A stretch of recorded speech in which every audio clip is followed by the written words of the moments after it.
They smile. They help. They speak softly, carry virtue like a sword of light, and make you believe they would never harm you. But Niccolo Machiavelli knew something the world still refuses to accept. The most dangerous people are often the ones who appear good, because goodness in the hands of the cunning is not a virtue, it's a weapon. And the one who masters this illusion rules not through fear, but through faith. Today, we begin with Machiavelli's darkest and most misunderstood lesson: why you can't trust good people. Not because kindness is evil, but because in the game of power, appearances are everything, and those who seem pure often use that purity to conceal their true intentions. Let's peel back the mask. Machiavelli lived in a world of deceit. Popes who preached mercy while ordering assassinations. Princes who spoke of justice while poisoning rivals. He saw one truth rise above all: human nature does not change. Behind every moral sermon, behind every smile of righteousness, lies one eternal motive: interest. You see, most people are not truly good. They are strategic. They learn, consciously or not, that goodness opens doors, disarms enemies, and earns loyalty. And once people trust you, once they lower their guard, you can move freely in the shadows. This is what Machiavelli meant when he said, "It is unnecessary for a prince to have all the good qualities I have enumerated, but it is very necessary to appear to have them." That line, often dismissed as cynical, is one of the sharpest blades ever forged in political philosophy. Because appearance creates belief, and belief creates control. Let's be brutally honest. When someone looks good, sounds good, and acts good, what happens? You stop watching, you stop doubting, you hand them your trust, freely, without resistance. And that's where the trap is set. Because the good person doesn't need to fight for power, you give it to them. They earn your loyalty not with fear, but with moral theater. They manipulate not with threats, but with emotional safety.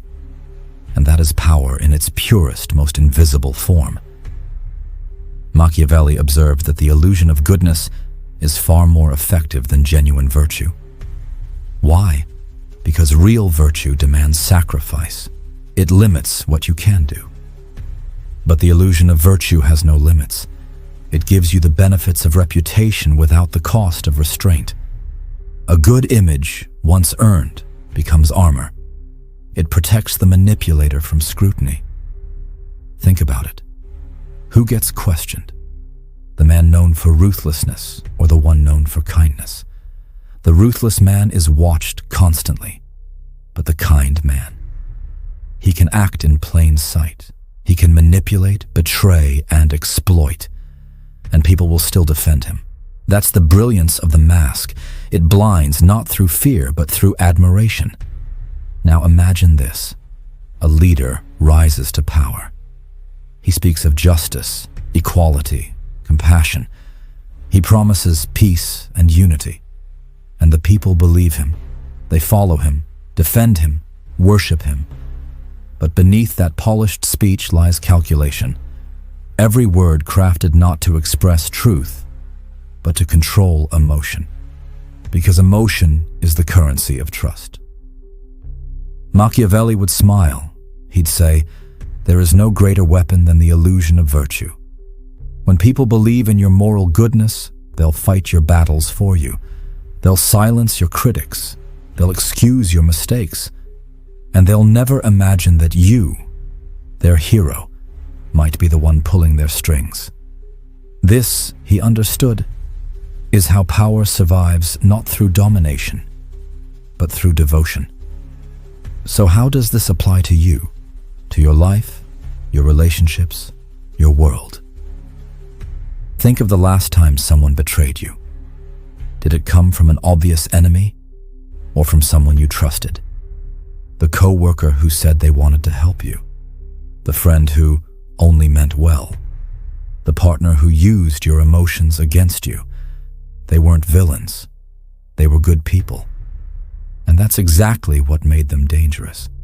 Because when you trust someone's goodness, you stop protecting yourself. You believe their intentions automatically align with yours. And once that belief takes root, they can move unseen, shaping your reality, influencing your choices without you even noticing. Machiavelli's first rule of survival was clarity, to see the world not as it should be, but as it is. He warned, men are more easily deceived by a great appearance than by a small reality. We are drawn to moral beauty like moths to flame. But the light that comforts us can also burn us. Goodness, when used as theater, becomes a trap. A stage on which manipulators perform their innocence while rewriting the truth. So what does Machiavelli teach us? Don't hate the good. Analyze it. Don't trust morality. Test it. Don't worship virtue. Watch what it hides, because as he knew, people reveal their true selves not when they speak of right and wrong, but when their interests are threatened. That's when the mask cracks. That's when you see who they really are. In this first lesson, Machiavelli forces you to confront an uncomfortable truth. The world is not divided between good and evil. It is divided between the naive and the aware. The naive live by appearances. The aware live by observation. To survive, you must learn to look past the surface, past the warm words, the moral speeches, the gentle smiles. You must train your eyes to see motive, incentive, and gain. Because in every interaction, every alliance, every promise, someone benefits. And until you know who that is, you don't know the truth. This isn't cynicism. This is strategy. This is self-defense. Machiavelli didn't write for the pure. He wrote for the powerful. For those willing to see reality, no matter how cold it is. And reality says this: the most trusted knife is the one you never see. So in this world of smiling faces and moral masks, stay sharp, observe, question, watch who profits from their virtue. Because the one who calls himself good may not be lying, he may simply be performing. And in Machiavelli's world, performance is everything. In the next chapter, we go deeper into the heart of moral authority and how good people turn their virtue into unquestionable power, because when morality becomes a weapon, even tyrants can wear halos. Once someone is seen as good, they no longer need to prove it. Their reputation speaks for them, their image defends them, and their virtue becomes a form of authority that few dare to question. This, Machiavelli would say, is the tyranny of virtue. Because when someone achieves moral authority, they gain the most dangerous kind of power there is. The power that hides behind righteousness, not through fear, not through violence, but through the illusion of purity. In The Prince and Discourses on Livy, Machiavelli describes a subtle truth most leaders, priests, and politicians still exploit today. People obey not only because they're afraid, they obey because they believe. Belief is stronger than chains, because it makes the prisoner love his cage. When a person is believed to be good, every word they speak sounds noble. Every action they take feels justified. Their mistakes are forgiven. Their opponents are demonized. And that's how moral authority becomes a crown, invisible, yet absolute. Let's think about it. Throughout history, the greatest rulers and manipulators rarely called themselves tyrants. They called themselves saviors, protectors, reformers. They came not with swords, but with promises. And people, hungry for hope, desperate for guidance, gave them everything: their faith, their trust, their freedom. Machiavelli saw it happen in his own time. He watched religious leaders preach humility while amassing wealth. He saw politicians talk of peace while plotting betrayal. He understood that morality, once it becomes a public performance, stops being about virtue. It becomes about control. And the higher the moral pedestal, the harder it is to see the corruption underneath. You see, the truly powerful don't need to silence their critics. They let morality do it for them. If a good person attacks you, society assumes you must deserve it. If you question them, you look cruel. If you resist them, you look evil. That's moral warfare, and it's far more effective than any sword or army, because people will volunteer to destroy you, not for money, not for fear, but because they've been convinced it's the right thing to do. Machiavelli would have called this the highest form of rule, to make others fight your battles, thinking they are fighting for goodness itself. This is how religions are born, how ideologies spread, how nations fall in line. Not through direct tyranny, but through moral totalitarianism, a system where to disagree is to be damned. And once that illusion of righteousness takes hold, reality no longer matters. The person in power becomes untouchable. They can fail, they can lie, they can betray. And yet people will defend them, because the story of the good Savior is too comforting to abandon. Now understand what Machiavelli warned. The people are more easily deceived by a great appearance than by a small reality. He knew human psychology too well. He knew that people don't follow truth. They follow symbols. And the symbol of goodness is the most intoxicating of all. When someone gains moral prestige, when they become the voice of reason, the defender of justice, the protector of peace, they step beyond accountability. No one questions them, because to question them feels like questioning morality itself. That's how moral tyrants are born, not through force, but through admiration. And this doesn't just happen in politics, it happens everywhere. In your workplace, in your relationships, in social movements, in media, religion, and culture. There's always that one person, the one who plays the moral high ground. They talk about fairness, kindness, justice. But pay attention. When they say fair, they mean what benefits me. When they say kind, they mean obedient. When they say just, they mean under my control. They build a moral empire, not with armies, but with reputation. And they rule through emotional blackmail. If you disagree, you're the problem. If you question them, you're disloyal. If you expose them, you're cruel. And soon, you're the villain in their story. The story they've already convinced everyone else to believe. Machiavelli teaches us that this form of control is more stable than fear, because fear breeds rebellion. But belief creates obedience.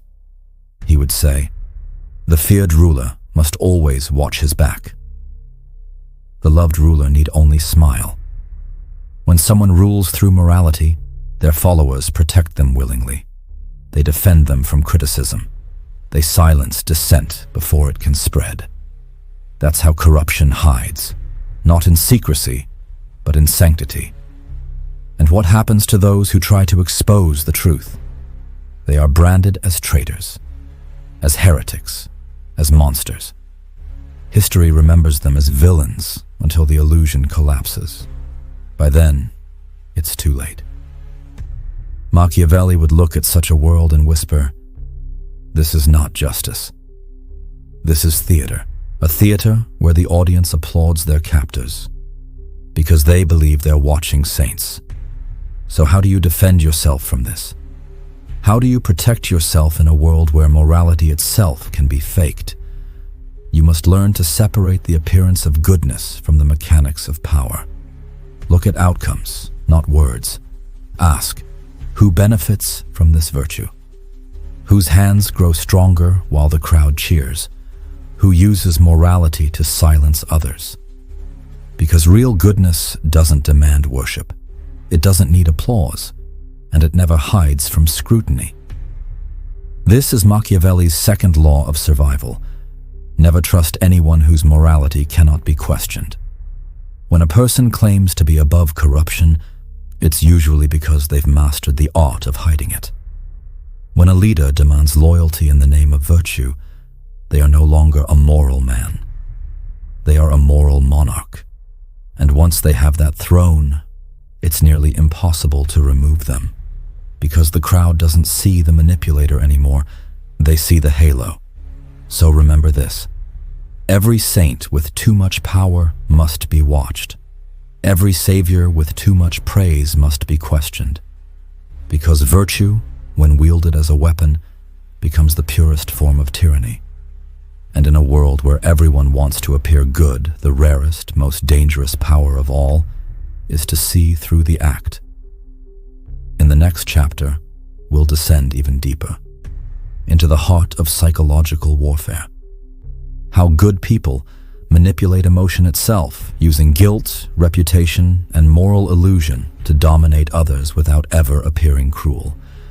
Because the battle for power isn't fought with swords anymore. It's fought with smiles. The most powerful manipulator doesn't raise their voice. They don't threaten, they don't rage, they simply feel. Or at least, they make you believe they do. Their weapon isn't a knife or a lie, it's your empathy.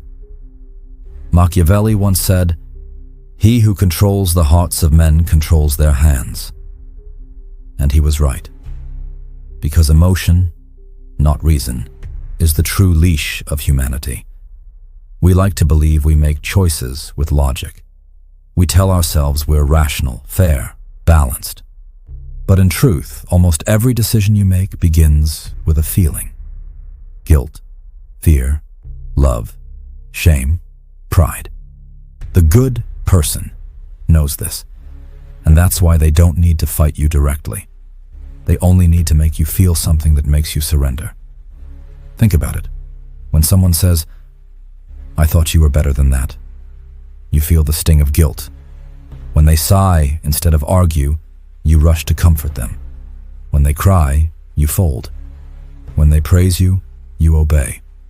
You don't even notice what's happening, because the emotional script is invisible, yet it controls everything. And that's the genius of moral manipulation.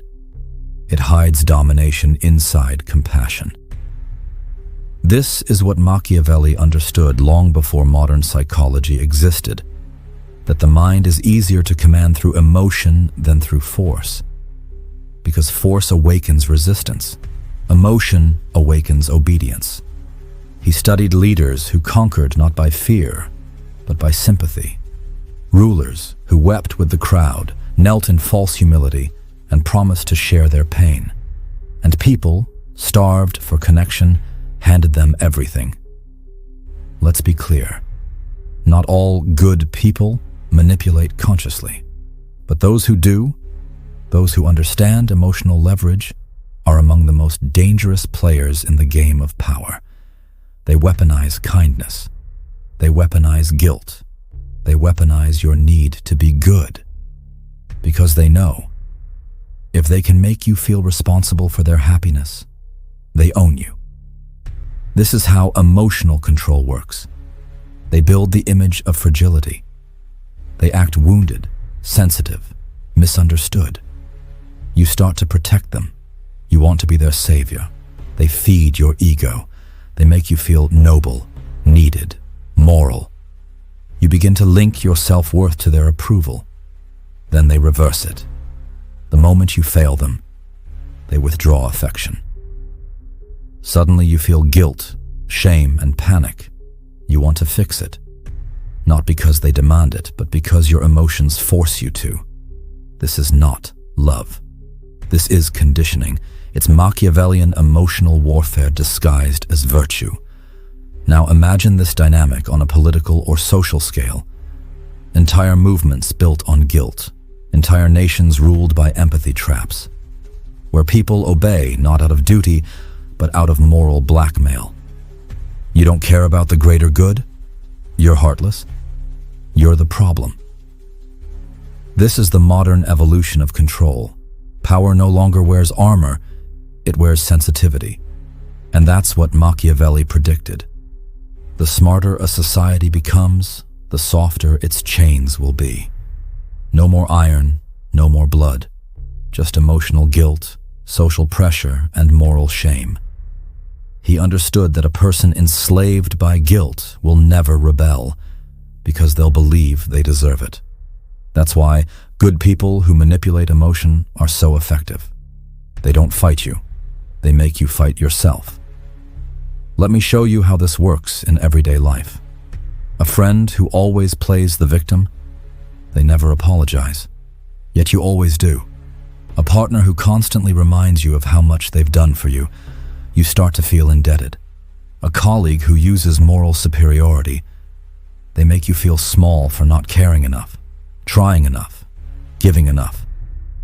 Every guilt trip is a leash. Every emotional appeal is a test, not of kindness, but of control.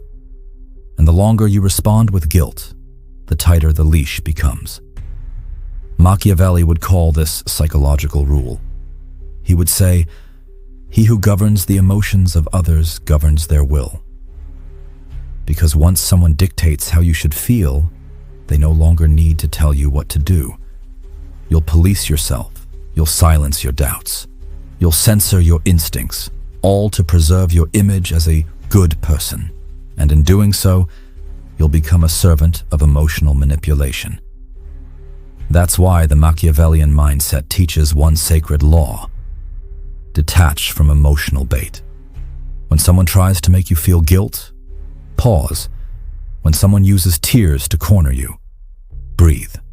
When someone praises you too eagerly, question why. Emotional awareness is your first defense, because when you see the pattern, you break the spell. And once you stop reacting, their power evaporates.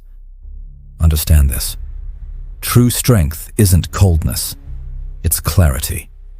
It's the ability to feel without being ruled by feeling. The Machiavellian doesn't reject emotion. He studies it, he observes it, he uses it when necessary, but never lets it dictate his moves, because emotion is fire. It can warm you, or it can burn you alive. The wise learn to hold it without letting it consume them, and this is where good people lose themselves. They become addicted to being perceived as kind, empathetic, caring. They think morality means self-sacrifice, but sacrifice without strategy becomes slavery. The world doesn't reward goodness, it rewards control, and control begins with understanding what others use to control you. So next time someone hides behind moral emotion, when they say, "If you loved me, you'd do this," or "How could you say that? You're supposed to be better." Stop, observe, and remember Machiavelli's whisper: "He who appeals to your virtue seeks to master your will." True goodness doesn't need to guilt you. True virtue doesn't need to manipulate. And anyone who must make you feel bad to make you obey is not good. They're strategic. In the next chapter, we'll enter the battlefield of silence and influence, where the most moral people use reputation and social perception as invisible weapons. Because sometimes, power doesn't scream or guilt trip. Sometimes it just watches and lets your emotions destroy you from within. Power doesn't always shout. It doesn't always threaten, argue, or demand. Sometimes it just watches, and that silence, the quiet gaze, can be the most suffocating form of control. This is the silent war. A war waged not with swords, but with reputation. Not with noise, but with perception. Machiavelli understood this better than anyone. He knew that power isn't just what you have, and it's what people think you have. And reputation is the weapon that decides who rises and who burns. In the court of Florence, Machiavelli watched reputations make and unmake men overnight. A whisper could destroy a career, a rumor could start a war, and the illusion of virtue even if it was false, could make a man untouchable. That was the game, the quiet game of appearances. He saw that while fools fought with swords, the wise fought with image, because image outlives truth, and once people believe something about you, they rarely ever change their minds. Here's the truth that few dare admit. The good use their reputation as both shield and sword. They act pure, kind, moral, not only to be admired, but to build an invisible fortress around themselves. Every act of kindness becomes a weaponized record. Every public gesture of virtue becomes proof of innocence, a future alibi against suspicion. When someone is loved for their goodness, their enemies look cruel just for doubting them. That's moral pressure, a psychological chokehold built on the illusion of purity. Think about how this works today. Someone builds a perfect image online, flawless, righteous, compassionate. But behind the scenes, they manipulate, lie, betray, and no one believes they're victims, because the image is too strong, because everyone has already decided who's good and who's evil. That's the Machiavellian genius of silence. You don't have to defend yourself if you've already shaped the world's perception. Reputation is the battlefield of the invisible war. You don't destroy your enemies with confrontation. You destroy them with whispers. You don't humiliate them in public. You plant doubt in silence. Because the strongest poison is not accusation. It's suggestion. And once reputation is infected, even innocence can't cure it.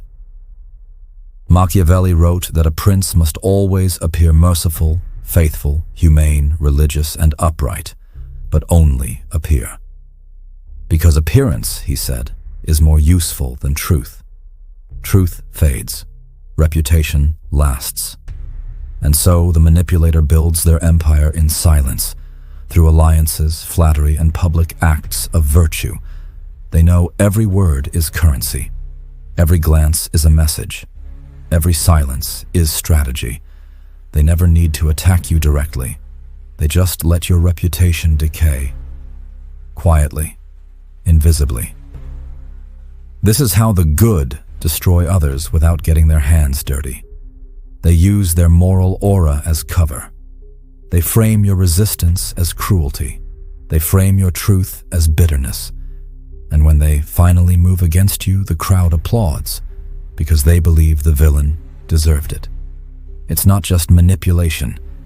It's image warfare, a kind of social assassination carried out through perception, guilt, and reputation. But Machiavelli teaches us something deeper. You can't win this war by playing defense. You must learn to build your own fortress of perception. He would say, "It is not enough to be strong. You must be seen as strong. It is not enough to be just. You must be seen as just." In other words, don't leave your image to chance. Shape it, control it. Own it before someone else does, because silence can protect you or destroy you. It depends who commands it. You want to know how moral pressure works? It's simple. Step 1. They build the image of the good. Step 2. They make you fear being labeled bad. Step 3. They don't need to do anything else. Because once that label exists, you control yourself. You start censoring your truth. You stop defending yourself. You shrink, hoping not to draw attention. And they win, without lifting a single finger. That's why silence is never neutral. It's either your weapon or your cage. The good use silence to trap you. The Machiavellian uses silence to observe, calculate, and prepare. Never rush to speak when accused. Never panic when misunderstood. Your calmness makes them nervous, because silence, when controlled, becomes the most dominant sound in the room. It says, "I'm not reacting. I'm strategizing." So how do you fight back? First, never chase your reputation. It's a shadow. The more you chase it, the more power you give to those who control it. Instead, live in a way that makes your enemies predictable. Let them expose themselves in their attempts to ruin you. Use their moral performance to reveal their hypocrisy. Second, stop defending your intentions. The moment you explain yourself, you lose authority, because explanation is weakness in a world that worships perception. And third, weaponize patience. Let time reveal what panic would destroy. Machiavelli would tell you this: reputation is both armor and dagger. Wield it wisely. If they attack you publicly, let silence make them look desperate. If they lie, let truth rot them from within. Because moral manipulators can't survive without an audience. Take the stage away, and they collapse. Remember this: in the silent war of morality, words are cheap, but presence, composure, reputation, those are priceless. Appear calm when they expect rage. Appear confident when they expect guilt. And never, ever give them the satisfaction of reaction. Because while they fight for appearance, you fight for understanding. And in the end, truth doesn't need to shout. It only needs to endure. So when someone uses goodness to corner you, when they spread half-truths, when they hide behind their halo, don't panic. Observe, smile, and let time expose what the crowd refused to see. Because the moral empire built on lies will always collapse under its own performance. It just needs silence, your silence, to fall. In the next part, we enter the most dangerous realm of all, the art of psychological warfare, where Machiavelli's timeless strategies merge with modern dark psychology, and you'll see how power operates beneath words, beneath morality, beneath emotion. Because at the deepest level, control isn't about what others think of you. It's about what they believe about themselves. Power doesn't always conquer with strength. It conquers with psychology. The greatest rulers, manipulators, and strategists in history understood one truth that most people never will: control the mind, and the body will follow. This is psychological warfare, the invisible battlefield that Machiavelli mastered centuries before modern psychology gave it a name. It's not about what you do to people. It's about what you make them do to themselves. Machiavelli observed this in every court, every throne room, every revolution. The powerful rarely give orders directly. They plant beliefs, and those beliefs become invisible chains. They don't say, "Obey me." They say, "You're free to choose."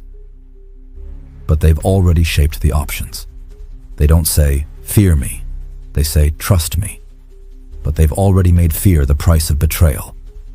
That's psychological warfare, the art of guiding minds through illusion. The first rule of psychological control is framing. He who frames reality rules it. When a Machiavellian speaks, he doesn't argue facts. He defines the terms. He doesn't say, "I'm right."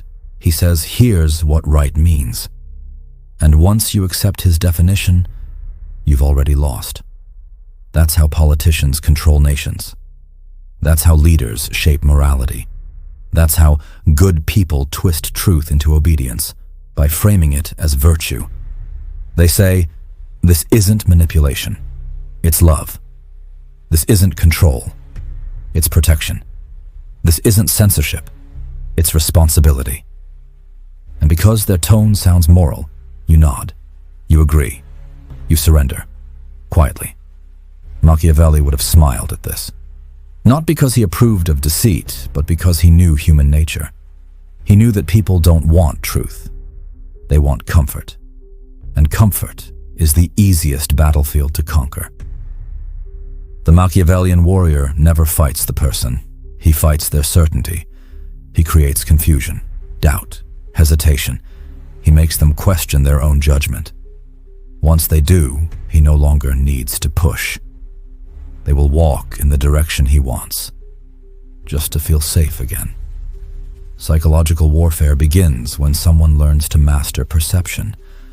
Perception creates reality, not the other way around. Machiavelli taught this to princes, but it applies to everyone, in business, relationships, politics, and war. If people believe you are powerful, they obey. If they believe you are weak, they attack. If they believe you are good, they trust you, even when you're not. Perception is the throne. Reality is just the servant. Now understand this. The truly dangerous players don't manipulate directly. They plant contradiction, two opposing truths that tear the mind apart. They praise you and insult you in the same breath. They reward and punish unpredictably. They make you question yourself until your sense of reality erodes. Then, when you're uncertain, when you crave direction, they step in as your clarity, your truth, your guidance. That's not kindness, that's strategy. Machiavelli said, men are driven by two things, love and fear. When you can control both, you are untouchable. In modern terms, that means use reward and punishment like invisible reins. Praise someone until they depend on your approval. Then withdraw it, just enough to create anxiety. When they work harder to please you, give them a taste of validation again. That's how you create psychological addiction. You don't force loyalty, you condition it. It's the same principle used by powerful leaders, corporations, and even toxic individuals. They keep people chasing emotional stability, a reward that never truly comes. Now imagine that power in the hands of someone seen as good, someone trusted, someone who speaks of morality and compassion. They don't need to manipulate with lies. They manipulate with hope. They promise change. They promise fairness. They promise understanding. But every promise has a hook. Do as I say. Think as I think. Feel what I approve. And if you resist, they don't punish you outright. They isolate you. They turn your friends, your community, even your conscience against you. That's psychological exile, the silent execution of dissent. Machiavelli would call this the perfection of control. Because once you can make people fear being different, you no longer need to rule them. They rule themselves. The tyrant vanishes, replaced by the crowd that enforces his will. That's how moral societies become prisons without walls. And that's how good people become the guardians of their own cages. But remember this. Psychological warfare is not only a weapon, it's also a shield. You can use it to protect yourself, to become immune to manipulation. Machiavelli's teachings weren't meant for cruelty. They were meant for clarity. He believed that those who understand power are less likely to be destroyed by it. So how do you defend yourself in this invisible war? Step 1. Learn to see the framing.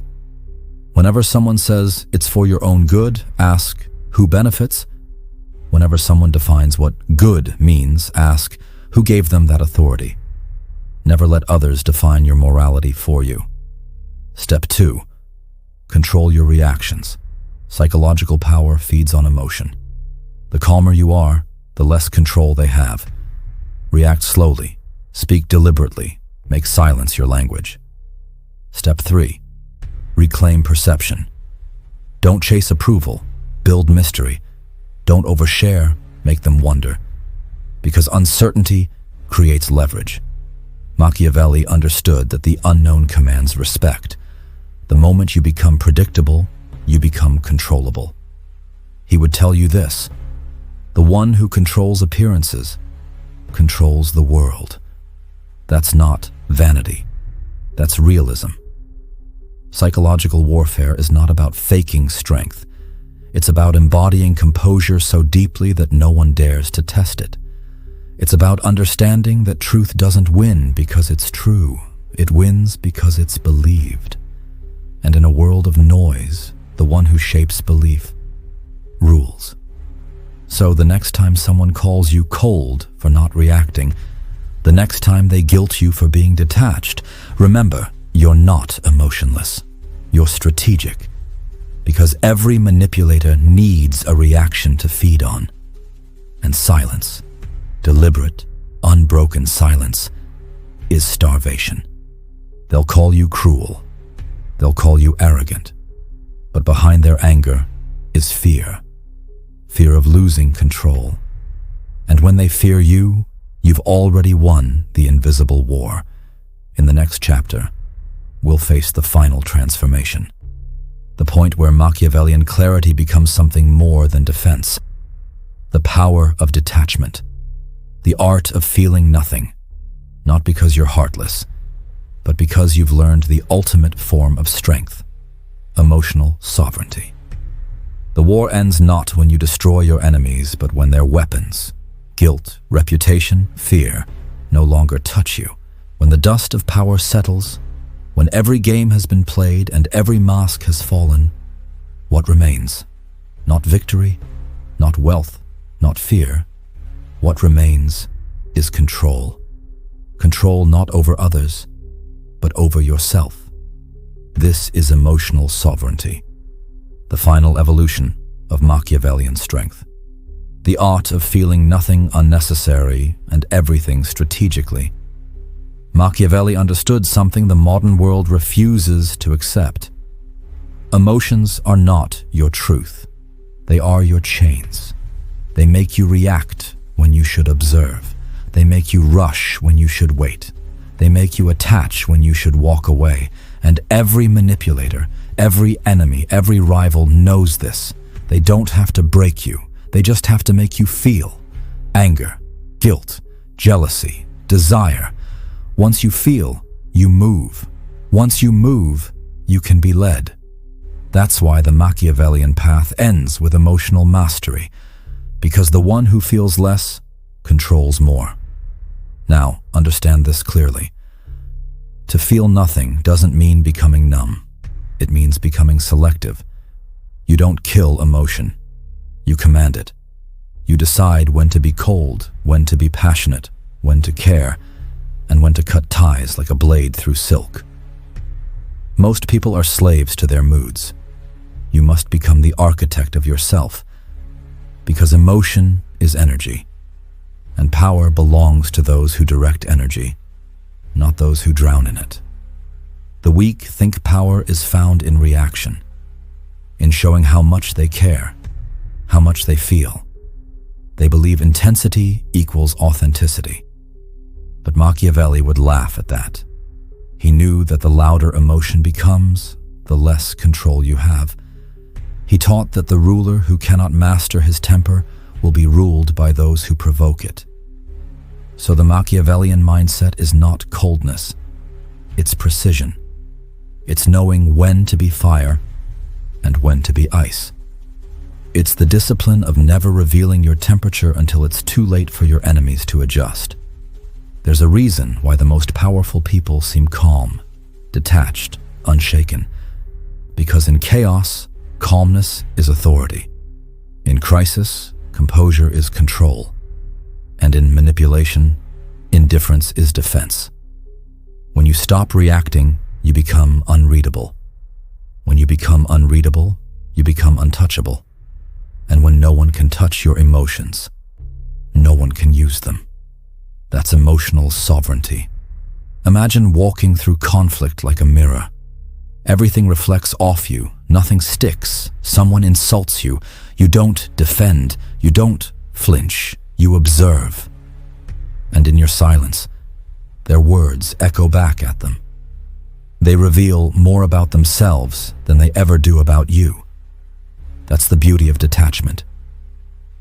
It turns every attack into information. The emotionally weak react and lose power. The emotionally sovereign absorb and adapt.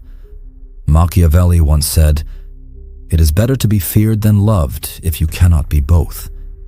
But in the realm of emotion, that law evolves. It is better to be unaffected than either, because both fear and love are forms of dependence. And dependence, no matter how beautiful, is still a leash. To rule your emotions is to rule your freedom. To detach from the approval of others is to rise above the manipulation of all. Let's break this down into 3 pillars of emotional sovereignty. Pillar 1. Awareness.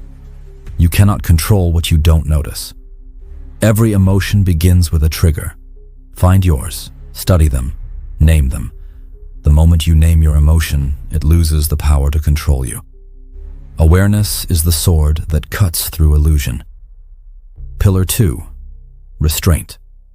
Restraint is not suppression, it's timing. It's waiting for the right moment to act. It's knowing that silence at the right time is louder than rage. When you hold your reaction, you hold your dominance. Pillar 3. Detachment. Detachment is not coldness. It's freedom from needing validation, revenge, or closure. It's walking away, not because you've stopped caring, but because you've started seeing. Detachment is the armor of the enlightened strategist. Understand this. You don't rise above emotion by denying it. You rise by mastering it, converting chaos into control. That's why Machiavelli's true lesson was never cruelty. It was clarity. The world teaches you to feel first and think later. Power reverses that. You must think first and choose what's worth feeling. That's how you survive manipulation. That's how you stop being a pawn in other people's emotional games. When you master detachment, insults become data. Betrayal becomes proof. Rejection becomes redirection. Silence becomes your weapon. And peace, real peace, becomes your permanent ally. Because nothing terrifies a manipulator more than a person they can't emotionally move. That's when their power collapses. Because all control depends on emotional reaction, and you've removed it from the equation. You see, the goal isn't to stop feeling, it's to stop needing. When you stop needing validation, you become confident. When you stop needing revenge, you become strategic. When you stop needing love to define you, you become whole. That's the final transformation of power. Not conquest, not domination, but self-command. The Machiavellian doesn't seek to destroy others. He seeks to be undestroyable himself. You are not here to be liked. You are here to be respected. You are not here to chase. You are here to attract through stillness. You are not here to win arguments. You are here to master yourself so deeply that no argument touches you. That's how you become untouchable. That's how you move through chaos without losing your center. That's how you feel nothing and control everything. This is the Machiavellian ideal. The man or woman who has seen through every game, every illusion, every manipulation, and stands in quiet mastery. Not heartless, not cruel, just free. Because once you learn to command your emotions, the world no longer commands you. That is power.